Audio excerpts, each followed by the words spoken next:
Mga sisi ko, gagawa po tayo ng gatang mais. Ayan. So, habang ginagayat natin ang ating corn, nagpapalambot na po tayo ng glutinous rice po yan. Low flame laang. Butter po ito, mga sisi. So, bali gagayatan lang natin ang ating corn na ganito. Kakat lang natin. Yung hindi po sagad, mga sisi ko. Pagkatapos niya na kukunin natin yung yung sauce niya ganyan. So, syempre, mas maraming corn, mas masarap, di po ba? Ito ay sobra lang namin, kaya ako'y napaluto. Syempre, sayang, di ba? So, ito po yung gagawin natin. Mais na gata. Hindi ko alam kung tama ba yung word natin. Mais na gata, mga sisi ko. Anyway, first time ko ata magluto nito. Kasi normally ang akin niluluto yung balatong.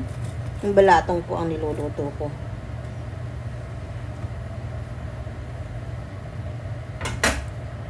So, yan po mga sisi ko. Isang ganyan ang ating gagamitin.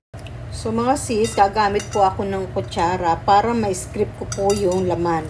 Hindi yung balat na ito. Ito lang po ang ating kukunin. So, ilalagay ko na po ito. Ating water ng corn. At syempre itong corn meat. At pe-pressure cooker ko po ng 10 minutes lang.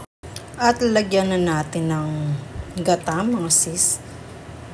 Isang lata lang po. Yung cream po ito.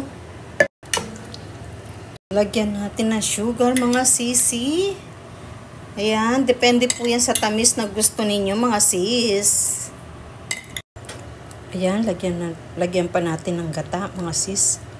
So, bali, 2 can po ang ating na used na cream coconut sa isang 1 cup.